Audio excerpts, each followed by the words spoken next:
Join us at Walters on Friday, October 4th for our end-of-season podcast party. The evening is scheduled from 6:30 to 8:30 p.m. The NFL season is finally here, so make sure you're ready with NFL Sunday Ticket and YouTube TV. It gives you the most live NFL games all in one place, exactly what you need to make your Sundays more magical. Sign up today at youtube.com/Sunday Ticket. Local and national games on YouTube TV. NFL Sunday Ticket for out-of-market games excludes digital-only games. Gore goes to his pitch comp signaling device. 90 pitches on his afternoon. The windup. Here is the 3-2 pitch. Swing and a miss. He struck him out on the breaking ball. MacKenzie Gore strikes out the side. Schwarber, Turner, Harper. 9 strikeouts for Gore in 6 shutout frames here in game 161. Pitch. Swing by Wood and a line drive hook down the right field line. It's a fair ball into the corner for extra bases. Wood heading to second. Wood speeding around second on his way to third. The relay throw is dropped by Stott, the second baseman, and Wood is into third with a leadoff triple here in the bottom of the 8th inning. His 4th 3-base hit since coming to the big leagues. Infield in for the Phillies. First pitch from Hoffman, swung on, hit in the air to right center field. It's falling, and it's in for the base hit. Wood held, now comes down the line to score as Weston Wilson fields and lobs it into second base. Keibert Ruiz comes through on the first pitch. A slider dropped into shallow right center field to score Wood after his leadoff triple. And the Nationals are back in front. It's Washington 3, Philadelphia 2. And welcome to Nats Chat for Sunday, September 29th, 2024. It is the final day of the Nationals 2024 season, weather permitting, along with MASNsports.com. Nationals insider Mark Zuckerman was at Nationals Park. I'm Al Galdi, host of the Al Galdi podcast. This installment of the Nats Chat podcast brought to us by Mason Kalfas and his team of 10 legal recruiters at Zenith Legal in Washington, D.C. Check out Mason's website today, zenithlegal.com, or call or text Mason anytime, 202-486-3535. So Saturday was a notable day if you were a former Nationals player with the last name of Zimmerman. Saturday marked the 10th anniversary of the Jordan Zimmerman no-hitter. Saturday also was the 40th birthday of Ryan Zimmerman, and Saturday ended up being the day on which the Nats matched their win total for the 2023 regular season, a 6-3 win over the Philadelphia Phillies at Nationals Park in Game 2 of a 3-game series. This was a game in which the Nats did blow a 2-0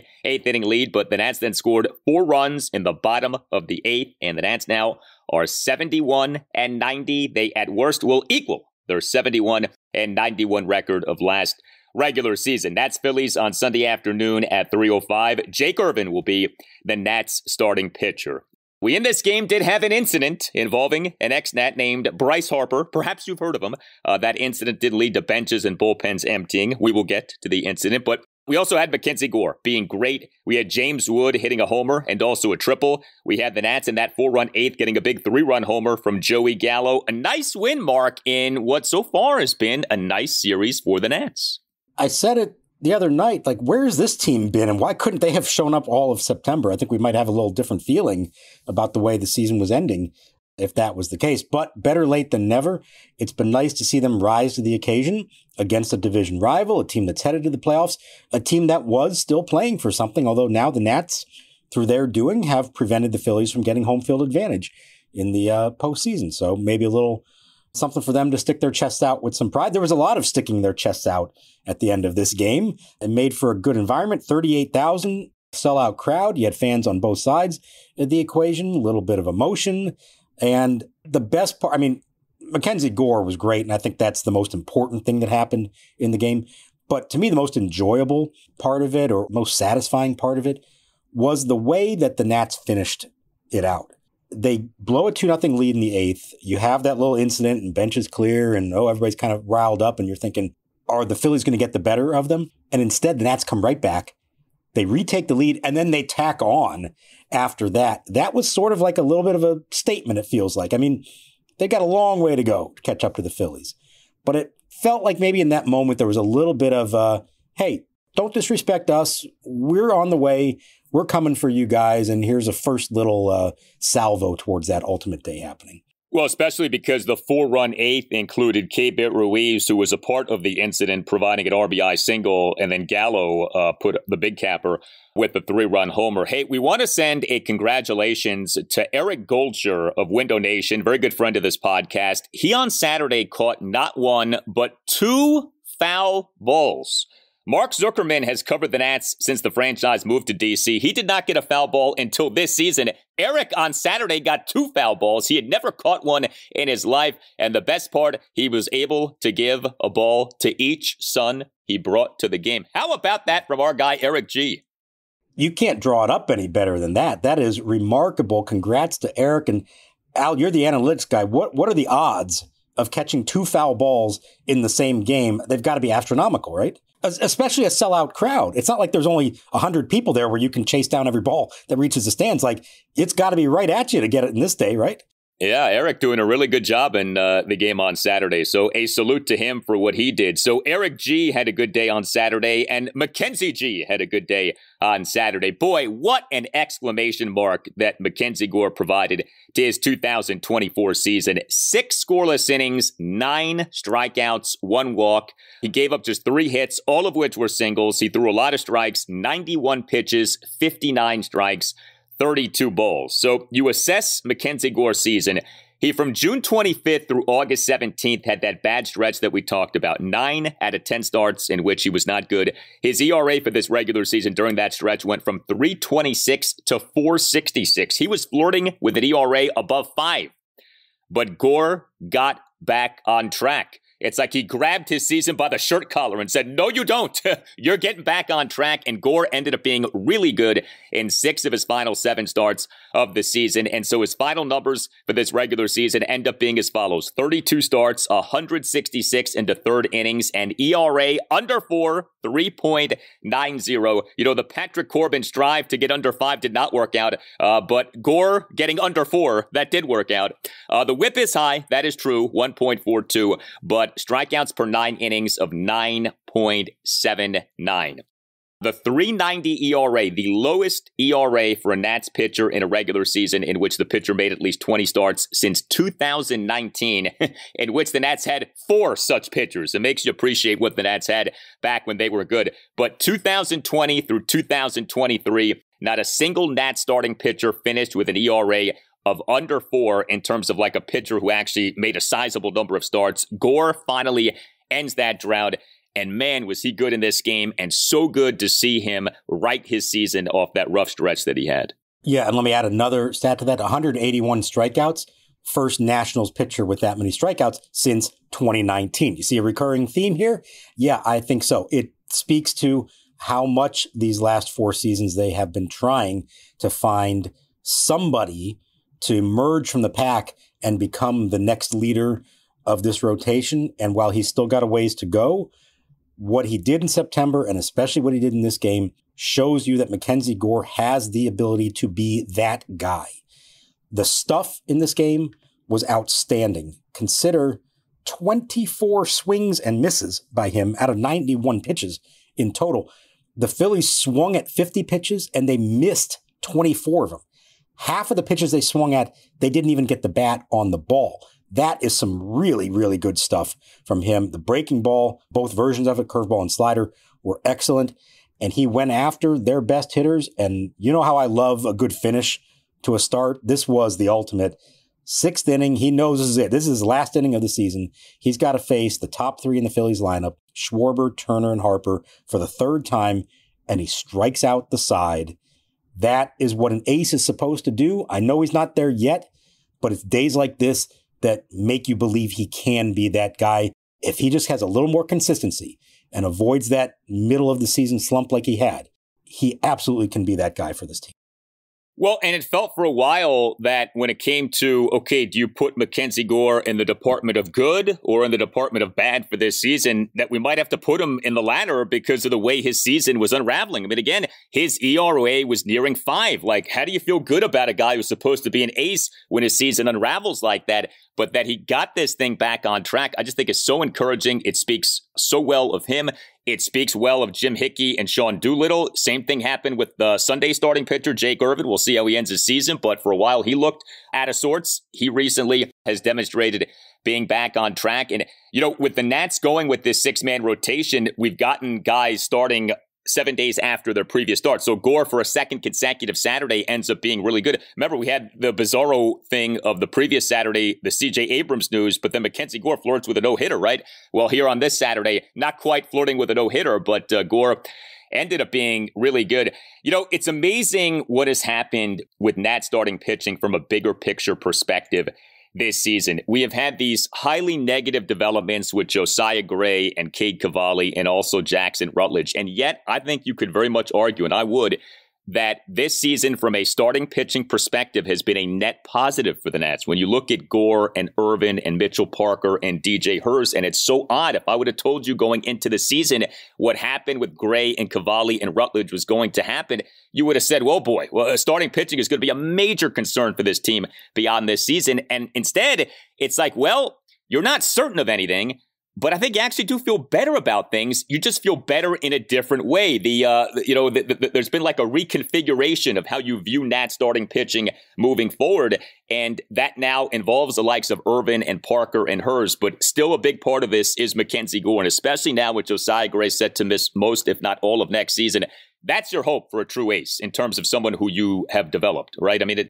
Irvin maybe, but like Gore really offers that opportunity for a true number one stud starting pitcher for the Nats. Yeah, absolutely. And that's who he was drafted to be. That's why they acquired him in the Juan Soto trade, because that was the pitcher that he could be. And we're now seeing more and more signs of it. But I agree with you. It absolutely was a positive season for the rotation and what it means in the long run. And, we joke about Mike Rizzo saying you can never have enough pitching, but there is truth to that, of course. And here's why. As you outlined, 3 guys, at least 2 for sure, and 3 when you want to count Rutledge in there as well as a first-round pick, who they were kind of assuming were going to be a big part of this year, and they're not in any way, and yet you still come out of it feeling good about the state of the rotation, and that's what pitching depth does for you. Now, yeah, Gore and Irvin were going to be a part of this all along. Parker and Hurst, you didn't know. You thought maybe they make their debut at some point, but you didn't really know how that was going to go. So that is the key that they made up for the other losses. But then it says to you going into next year, if Cavalli does come back and realize something close to his potential, if eventually Josiah Gray comes back and returns to the pitcher that he was a year ago, they have the makings of a full rotation and with a little bit of leeway for when something does go wrong, because knock on wood, the health has been great for these guys who made it through the whole season, and absolutely credit them and the organization for doing that.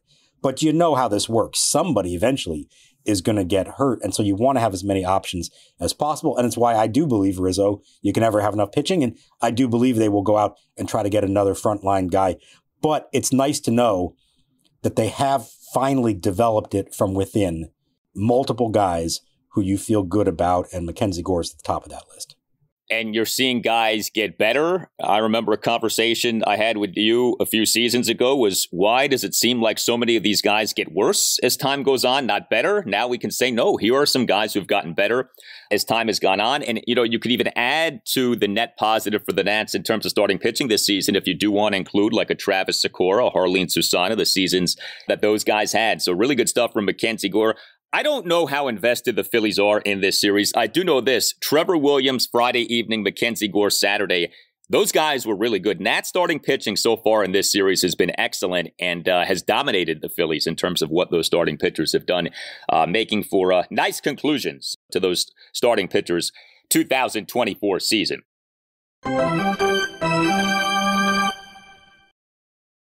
Are you a lawyer that hates your boss even more than you hate jerks in Profar? Does your law firm always fail, just like the San Diego Padres? Well, Nats Chat sponsor Mason Kalfas is the best legal recruiter in the DC legal market, and you should give him a call. Mason specializes in working with law firm partners, associates, and senior government lawyers in antitrust, securities enforcement, energy, and life sciences. Mason is the founder of Zenith Legal a 10-person legal recruiting firm with recruiters in D.C., New York, Philadelphia, and other cities. Mason has placed partners and associates in over half of the AmLaw 100 law firms. All conversations are 100% confidential and focused holistically on your career goals. Some lawyers change jobs for more money, some change jobs because of client conflicts, and some change because their colleagues are losers like the Padres and Phillies. Step up to a World Series winner and hire the best legal recruiter out there for free. Call Mason Kalfas today at 202-486-3535. Washingtonian Magazine once referred to Jeremy Gifford, the founder of Walters, as someone who knows how to pack a bar. Walters is located across the street from Nationals Park near the center field gate next to South Capitol Street. If you are a fan of Vampire Weekend, then Game Time is your spot. They are performing at the Anthem on September 30th and October 1st, just after the Nats season wraps up.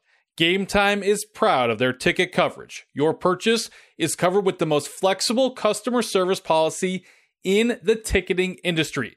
They also offer a panoramic view from your seat in the app before you buy. Take the guesswork out of buying MLB tickets with Game Time. Download the Game Time app, create an account, and use code NATSCHAT for $20 off your first purchase. Terms apply. Again, create an account and redeem code NATSCHAT for $20 off. Download Game Time today. Last minute tickets, lowest price, guaranteed. Pitch. Swing by Wood and a line drive hook down the right field line. It's a fair ball into the corner for extra bases. Wood heading to second. Wood speeding around second on his way to third. The relay throw is dropped by Stott, the second baseman, and Wood is into third with a leadoff triple here in the bottom of the eighth inning. His fourth three-base hit since coming to the big leagues. Castellanos had to chase it with that speed when his motor is at full speed. Wow, that is an exhibition sprint. Well, the Nats, of course, got MacKenzie Gore in the trading of Juan Soto and Josh Bell to the San Diego Padres, August 2nd, 2022. Also obtained in that trade by the Nats was James Wood. And James Wood on Saturday as the Nats starting left fielder and number 2 batter, big game. He went 2 for 4 with a 2-run homer and a triple. Did strike out twice, but Wood in the Nats 2-run 6, 1-out, 2-run opposite field home run to left field off the Philly starting pitcher Zach Wheeler for a 2-0 Nats lead despite having been down in the count at 1.12. And Wood in the Nats 4-run 8th leadoff triple to the right field corner despite having been down in that count at 1.12.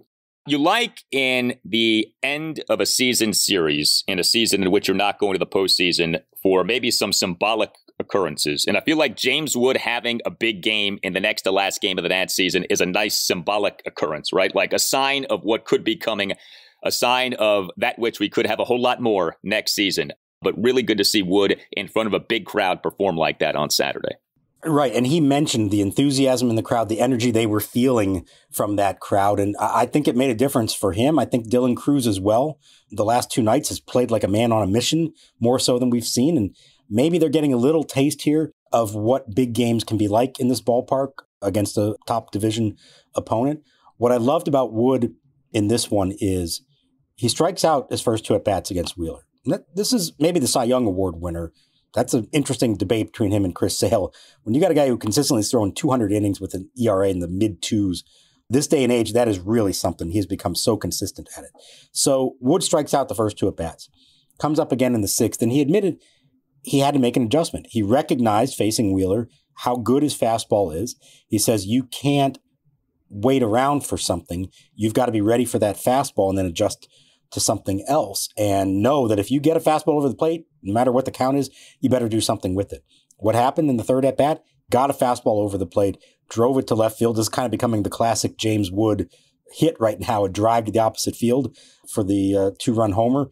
So I love to see the kid making in-game adjustments and doing it against one of the best pitchers in the league. That's a great sign as you move forward. And then, after all the emotions of what happened in the top of the 8th when they blow the lead, he comes right back in the bottom of the 8th and leads off with a triple to set the stage now for the game-winning rally. So kept it going, and fed off that crowd and the energy in a good way, that's big for him. This is a guy who we know has all the talent in the world. We still need to see how he responds to big moments. And this was a good example of it, facing top competition in a good environment with the crowd here and coming through like that. Very much so. And you look at James Wood now since being promoted to the majors on July 1st, 331 plate appearances, OPS of 794. That's made up of an on-base percentage of 360, a slugging percentage of 434. And it is important to keep in mind, and we maybe don't say this often enough, this is a big-time depressed offensive environment in MLB this season. So an OPS of 794, which usually is good anyway, is actually especially good this season. If you go by OPS Plus, which is adjusted for offensive environment and also a player's home ballpark, Wood coming into Saturday at the major league level this regular season, OPS Plus of 120, which is quite good. That'll go up even more off what he did in this game on Saturday. But the point is, James Wood has been good offensively, hasn't hit for as much power as we want, but if you take a step back, he's done a really good job and over a pretty substantial sample size. Again, 331 plate appearances. I'm glad you said that because as you're saying it, I'm looking up Bryce Harper's rookie season for comparison's sake. Now, he played a lot more, 597 plate appearances because he came up at the end of April. But he finished with an 817 OPS, so a higher OPS, but OPS plus of 118, slightly worse, and won Rookie of the Year. So maybe we do need to sit back here and say, hang on, James Wood has had a very nice rookie season. It's only half a season, of course, but he has done a nice job. And especially when you consider the environment that he's playing in, it's a good reminder to everybody to consider those kinds of things when you look at his rookie year.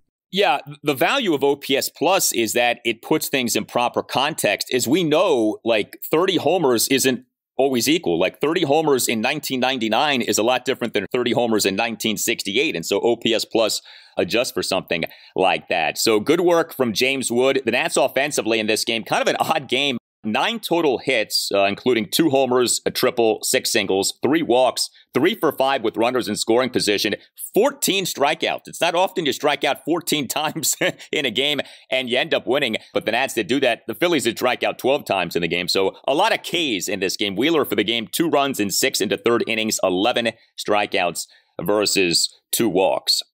All right, let us get to the incident that happened in this game. And we dress it up by saying it that way because it really wasn't that much of an incident, but it certainly was notable given the parties involved. So one of the Nats' 3 relievers in this game was Jose A. Ferrer. He, in the top of the 8th, allowed 2 runs. So he gave up a 2-out, 2-run homer by an ex-Nat, Trey Turner, to left field on an 0-2 pitch, no less, to tie the game at 2. The next batter who Ferrer faced was another ex-Nat, Bryce Harper. Ferrer ultimately generated a swinging strikeout of Harper on 9 pitches in what was quite the battle, after which Ferrer and Harper had, shall we say, a confrontation, causing benches and bullpens to empty, although no punches were thrown or anything like that. Now, there were a few things to take into account here. Ferrer, during the plate appearance, did throw multiple pitches up and in. Harper appeared to be getting into it with catcher Keibert Ruiz at one point. And then, as you posted on X after the game, Ruiz told you guys that Harper had been upset with Ruiz for pitch framing, which that made me laugh. So those are some of the particulars of what happened here, but kind of put it all together for us. From your standpoint, what exactly went down here? Well, I had to, rewatch it a couple times and then find out in the clubhouse what they were saying as well to even have a sense of it. And Davey Martinez opened his press conference by saying, I have no idea what happened. I'm going to have to go around and find out. He has no idea who said what or anything. It kind of caught everyone by surprise. So I think, okay, you mentioned the home run that Turner hits, and it's a game-changing, momentum swing. By the way, it's an 0-2 changeup down below his knees. Not a bad pitch. I'm going to give Trey Turner the credit for that one. So now Harper comes up, and you said I think it was the first pitch was up and in, but there's no reason for Jose Ferrer to be doing that on purpose. He just gave up a game-tying homer. He's trying to get out of the inning without anything else happening. Now, as the at-bat plays out, it's pitch number 7 is a borderline, but clearly strike. And I guess Bryce Harper felt that Ruiz held on to it a little too long, trying to frame it and get the call. It didn't seem like it was a controversial call at all, but according to Ruiz, Harper said to him, throw the ball back. You've been trying to move the ball. And Keibert said, he's got to do his job. I've got to do my job. He doesn't have to talk to me like that. So that's a little odd. And you could see when you watch the replay, there is some back and forth. And I give credit to the plate umpire, Nick Lentz, who kind of got in between them. And I think both in that moment and when the benches cleared, he did a good job of like just not letting it turn into anything more because there was no reason for it to turn into anything more. So you have that. Now, 2 pitches later, Ferrer strikes him out and you see Harper yelling at him. And I'm thinking at first, oh, Ferrer must have like yelled something at him as he's walking off the mound. When you watch the replay, Ferrer didn't do anything. He just looked at him. Maybe a little bit of a stare down, like, hey, I got you. And you can read lips and see that Bryce is saying to Ferrer, what the bleep are you looking at? And that's what caused the benches and the bullpens to empty. And then we asked Ruiz, because remember, back in June in San Diego, he and Jerks and Profar had a thing that kind of led to a similar situation. And it seems kind of clear to me that Keibert Ruiz is sort of growing into a position of, I don't want to call it leadership maybe, but of kind of standing up for his team, wanting to be a guy who can be counted on and who's viewed by his teammates as a good teammate. And a lot of times that's what a catcher's job is anyways, but I think he does feel that. And so he was asked about having that kind of role, if he views himself that way. And in the course of his answer, he says, with relation to Bryce Harper, I just feel like I don't care who you are. I know he's a really good player. He can be a Hall of Famer. But if you don't respect me, I won't respect you. And he said it with a smile and a little hint of a laugh to it, almost like he knew that he's poking the bear here somewhat. And we'll see what, if anything, comes of it. I thought this was kind of a classic Bryce Harper moment. We know how he is. When he was on this side, you loved it and you rooted for it. When he's on the other side, you think it's silly and pointless. But a little bit of a moment that probably didn't need to turn into anything, but did turn into something. But like I said, what I liked most was you have, after all that, Ruiz with the go-ahead single, Gallo, the definitive stamp home run. I love the way they responded. Remember in San Diego, it went totally south on them after that, and they looked embarrassed. And this time, they came out on top, and they kind of made the Phillies look a little silly at the end of the day. Yeah, the Nats got humbled at the Padres, and my mind went exactly to that series. And I said to myself, boy, is Keibert Ruiz stepping out of bounds here and inciting incidents that don't need to be happening? But hearing what you just said and going through what happened, seeing how it went down, this is, to me, is all on Harper. This isn't on Keibert Ruiz. He did exactly what he should have done, talking about Keibert Ruiz. So good for him for doing as he did. He should be pitch framing. We've talked about that as an issue for him. He is, I think, getting better at it, although he's still not where you want him to be. But heck yeah, he should be framing pitches. It's part of being a catcher in 2024 MLB. And an ironic aspect of all of this is that just a few days ago, Matt Gelb, who has covered the Phillies for years, he for The Athletic came out with a piece headline, quote, in his first base office, Bryce Harper pays it forward with MLB's young hitters, end quote. And the piece is about Bryce Harper having become rather talkative at first base and actually offering words of wisdom to players when they reach first base and encouraging them and at times tutoring them and telling them how they maybe can be better. He's helping opposing players. But the idea here was that Bryce Harper has become an elder statesman and he's a good man and he's helping other players and yada, yada, yada. And look, I'm not one of these people who hates Bryce Harper and thinks he's a horrible human being, but it's just so funny to me that you have that a few days ago. And then in this game, he gets super sensitive about some pitch framing from Keibert Ruiz and incites an incident that never had to happen. I wonder if Harper was maybe ticked off at continuing to be booed at Nationals Park. He still is getting booed all these years later. That is still a thing. I don't know if he minds that. A lot of guys in his position might cherish that. Maybe he does. But I wonder if that maybe put him in a frame of mind of, I wouldn't mind starting something here, or put him in like a confrontational mindset. Because, yeah, this was not necessary. This did not have to happen. I've always seen him as a guy who relishes the idea of being the villain on the road. Remember all the stuff in Atlanta when he was young, the way they hated him and him disrespecting the A logo, on the field. I think he likes being that guy. I don't think the boos bother him. Maybe that first year, maybe he was surprised by it. But I think ever since then, his attitude has been, well, fine, I'm a Philly now and they can hate me in DC and I'm going to feed off that energy. And let's point out, he's done very well against the Nationals over the years. And I'll be interested. They have nothing left to play for on Sunday. I don't know how Rob Thompson's going to manage that game.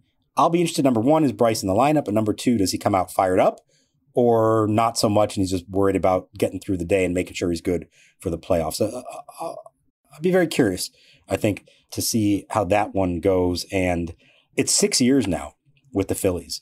Next year will be his 7th, and that will match the time he spent in D.C. It's kind of hard to think of it in those terms, but he has now been a Philly almost as long as he was a National. And of course, he's going to continue to be a Philly for many more years. And it doesn't feel that long ago. And yet I think he certainly, and everybody has pretty much turned the page. And for better or worse, he will always be remembered as a Philly, not as a National. Yeah, if/when he goes into the Hall of Fame, it will be as a member of the Philadelphia Phillies. It will not be as a member of the Washington Nationals. I think it's safe to say that. For those interested in learning a new language, whether it be Spanish, French, or something else, check out Babbel. Babbel's 10-minute lessons are quick and handcrafted by over 200 language experts, ready to get you talking about your new language in just 3 weeks, because talking is the key to really knowing any language. Designed by real people for having real conversations, Babbel gets you talking. With over 16 million subscriptions sold, Babbel's 14 award-winning language courses are backed by a 20-day money-back guarantee, so no pressure. Here's a special limited-time deal for our listeners right now. Get up to 60% off your Babbel subscription, but only for Nats Chat listeners at babbel.com/natschat. Get up to 60% off babbel.com/natschat. Spelled BABBEL.com/natschat. Rules and restrictions may apply.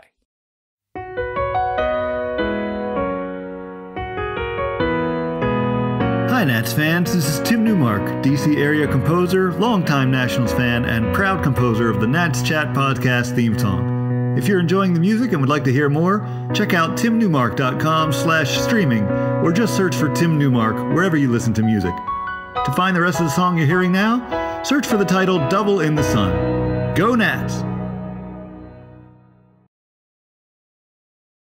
Hey Nats Chat, want to tell you about Mint Mobile's premium wireless package starting at $15 a month when you purchase a 3-month plan. All plans come with high-speed data and unlimited talk and text delivered on the nation's largest 5G network. To get this new customer offer and your new 3-month premium wireless plan for just $15 a month, go to mintmobile.com/natschat. That's mintmobile.com/natschat. Cut your wireless bill to $15 a month at mintmobile.com/natschat. $45 upfront payment required. New customers on first 3-month plan only. Speed slower above 40 gigs on unlimited plan. Additional taxes, fees, and restrictions apply. See Mint Mobile for details. Going to get ready now. The pitch, swinging a line drive. One outfield by Gallo at first. Going to take it to the bag himself. And bang, zoom, Curly W's in the books. The Nationals secure themselves a series win over the Phillies in the final 3-game series of the year. Nats relievers in this game, Derek Law, Jose A. Ferrer, Kyle Finnegan, they combined to allow 3 runs over 3 innings. I actually thought what happened with Derek Law was interesting. So he tossed 2/3 of a scoreless inning, but ended up getting pulled from that inning off issuing a walk. Know this about where we are with Derek Law. He is not far from setting a new Nationals record for most innings pitched by a reliever in a regular season. He's up to 89 2/3 innings. He was visibly upset when he got pulled from the game. I don't know if that was about the record or maybe it's just about he was upset about how his outing ended. But the record for most innings thrown by a reliever in a regular season by a Nationals player, the immortal Saul Rivera, 93 innings pitched in 2007. So do you think Law being upset was about him nearing the record, but not that he would have broken it on Saturday, but he would have set himself up to potentially break it on Sunday? Or do you think he was just upset about how his outing ended up ending? So I'm pretty sure that going into the weekend, he was kind of thinking, oh, maybe there's a chance I can somehow get there. And then once he didn't pitch on Friday, he kind of knew, okay, that's the end of that. But 90 innings is still a big mark for any reliever. No National has done that since Tyler Clippard in 2010, and he's 1 inning away from that. And so he takes the mound, and you're like, all right, I was starting to anticipate I was going to make a note of it when it happened. If he gets through the inning, there it is, 90 innings for him, first guy for the franchise in 14 years. Gets the first 2 guys out, then he issues the 2-out walk, and here comes Davey. And you saw the reaction and the frustration. He kind of walked off the mound, turned his back. I don't think that was so much of him blaming Davey for not letting him finish the inning. It's a lefty coming up. You understand it's the situation. I think he was mad at himself for issuing the walk that then prevented him from getting one more out to get to 90. I hope he pitches on Sunday. Again, we'll see how the managers handle the last game of the year differently depending on what's at stake or not. A lot of times they're trying to get a guy up to a certain milestone, and I know it means something to Law, and pitching back-to-back days is no big deal for him. It's what he relishes. So I hope he gets a chance to do that. So I think he was annoyed, yes, because he was so close to getting to 90 and didn't get there. But I think he realized he has only himself to blame for walking that hitter. Any chance Davey pushes it so that Law at least ties Saul Rivera, or do you think that that's out the window? Law would have to go 3 1/3 innings on Sunday. Any chance?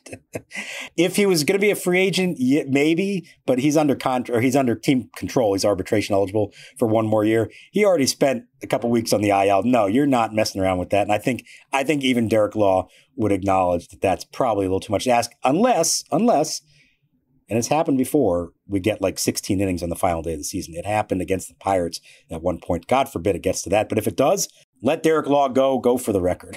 I'd like to see that. With the zombie runner, we're probably not getting 16 innings. But, it is remarkable with Law. He missed time due to injury and yet still is at 89 2/3 innings here. I mean, imagine if he had not missed that time. How many innings would we be talking about? He probably would have already surpassed the Saul Rivera record.